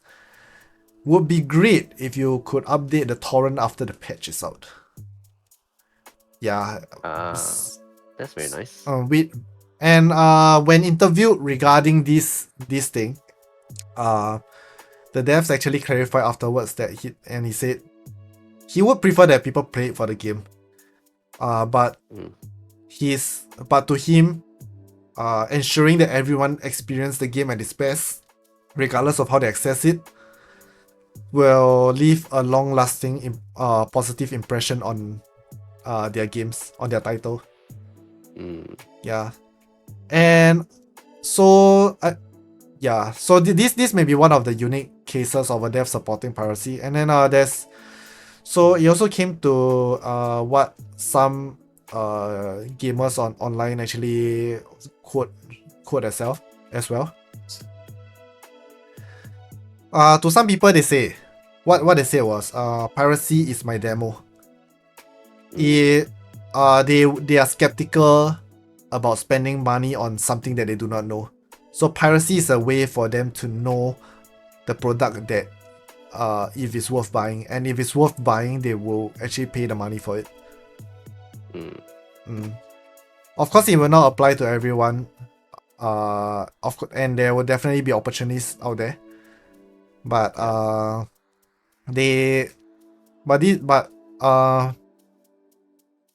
depending on how you use it, it can be a tool for publicity as well. So another example we can have from another developer was actually for Witcher 3. Oh, Yeah. Witcher 3 actually reached out to his player via Pirate Bay as well.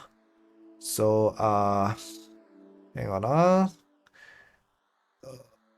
okay. Yeah, so they actually left a message for their players, right? In a comment section on a bug fixing day. So they say, I really do hope you enjoy the game, no matter if you buy it or not. I will, however, really personally appreciate it if you purchased it. Yeah, I they think are. that's a nice courtesy action that developers are giving to their fan base or even to new players. More options to to play their game.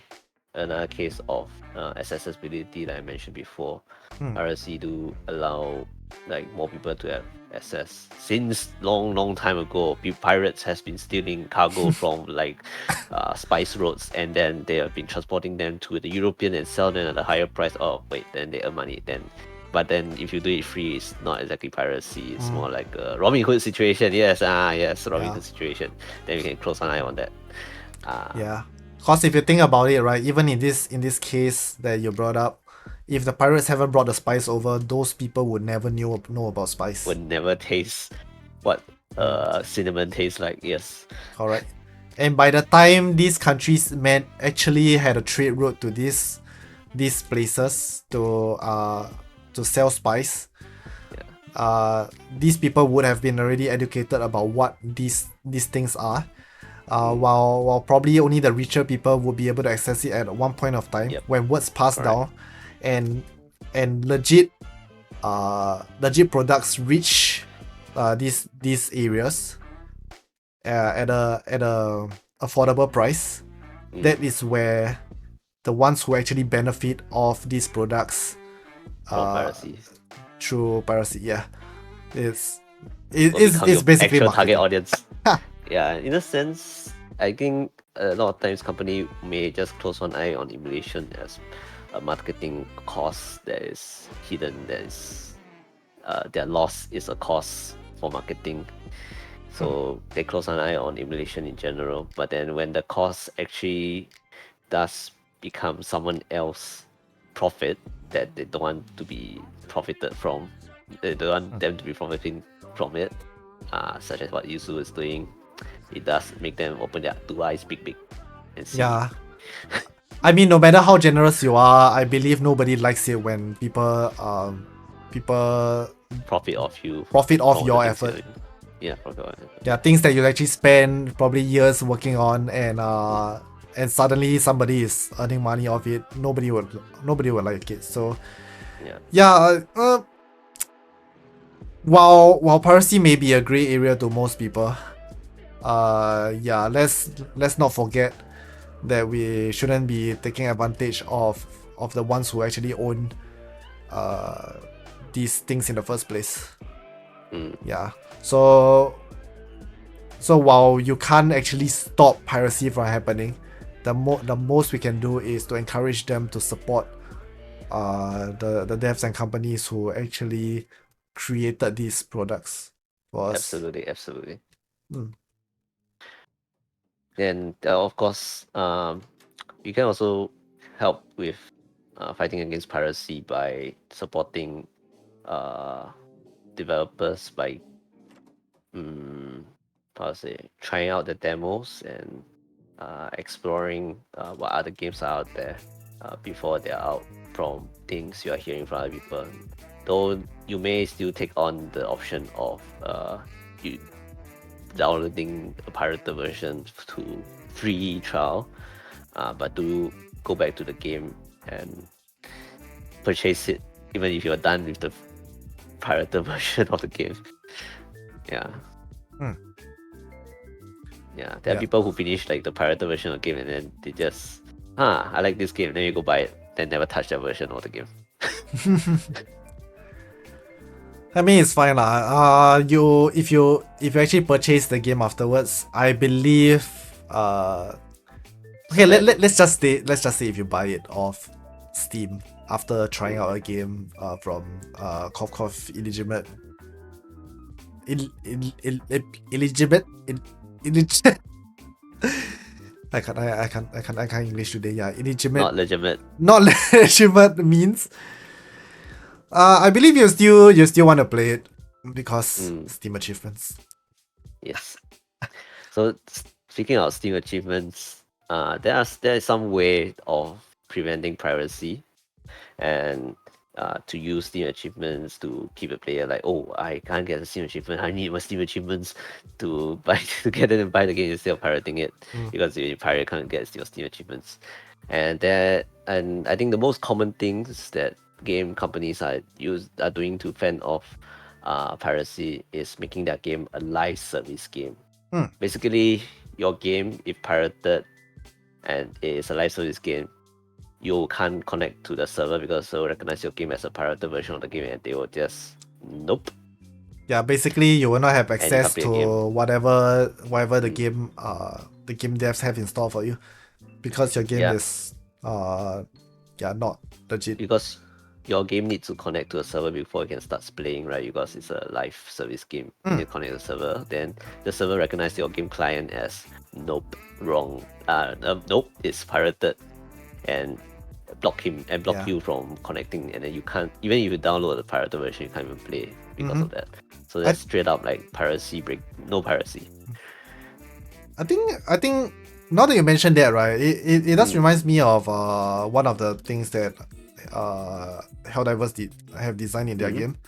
So apparently your unlocks are not locked based on your device. It's actually connected by your account to the server. So actually every time you do a purchase, like a in-game purchase, like not even if it's not based on real money, it actually does you actually have to go through the server to authenticate it before you can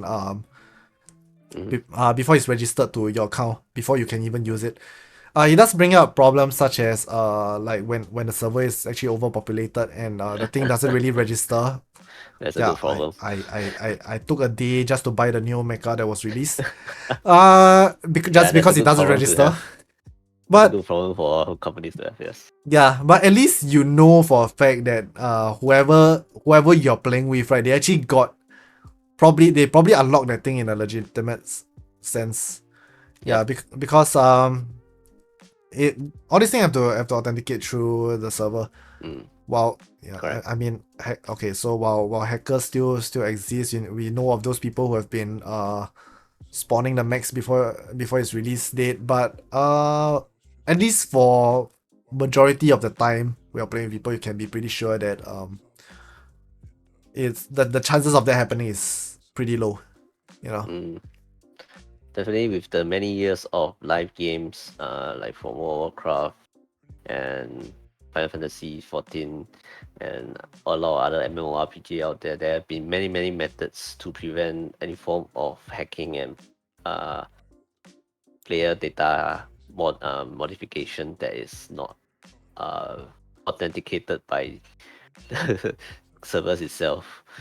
And the servers have extra functionalities apart from just managing the game world. They will also do player account checking, as well as you don't suddenly you hack 999 gold bars into your inventory, then you use that free 999 gold bars to buy the most expensive shoes in the game, then the server will stop you there. The server will pretty much say, hey, just now before you enter the game, your last record was only 5 gold bars. How come you have now had 999? I'm going to ban your account. You are hacking. Yeah. So that's part. I think a big reason why a lot of live service games are happening right now. A lot of the like AAA games are a live service game as well, even though they don't need to prevent piracy and hacking in the game. All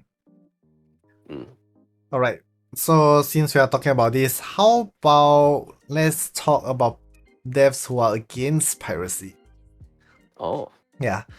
while we all know Nintendo is really strict with their copyright and are very protective of their IP, but we do have some devs who are pretty fun when it comes to this kind of thing. Like they know for a fact that it's gonna happen. They couldn't exactly stop it. But they do not go all the way as into sue and stuff. Instead, they do funny stuff to the pirates. Yeah. You mean So the pirated version of the game. correct. The ones who Oh, I know actually where you're getting it. yeah.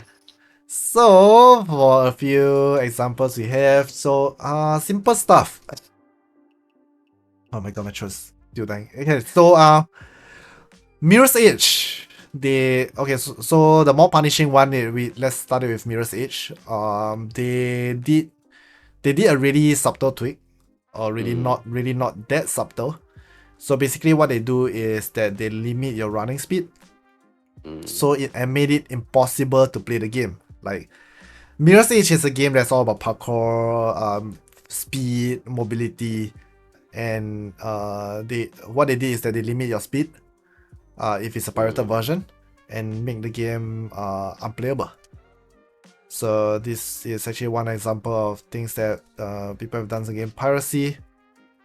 And then we have fun devs. So let's go back to Witcher.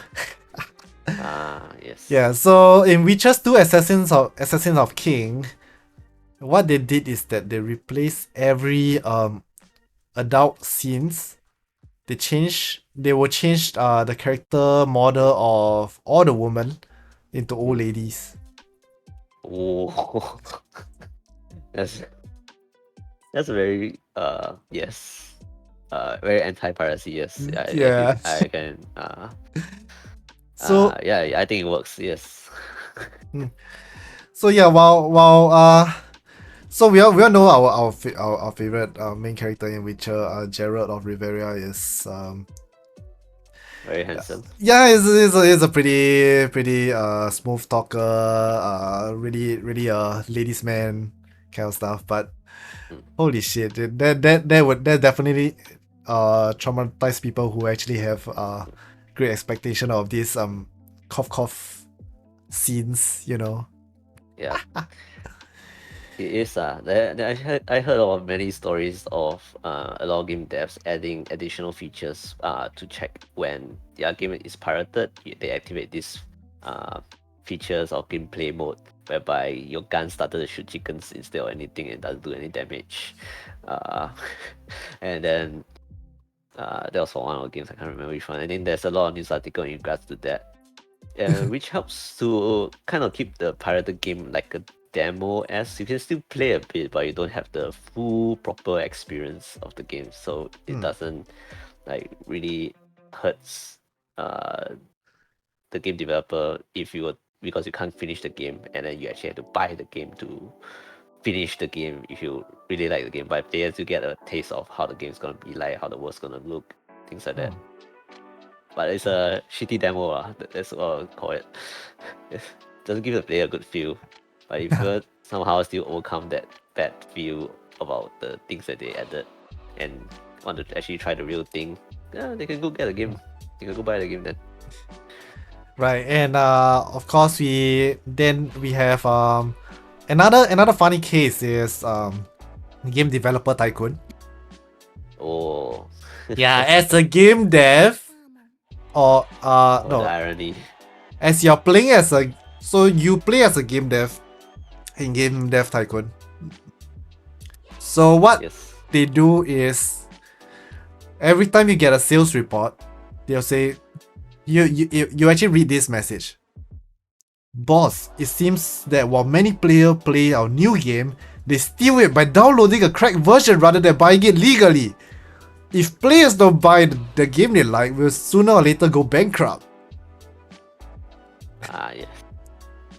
It does, and I think it subsequently also cost the players, game dev company the game to shut down also because of it, because they are on constant net losses.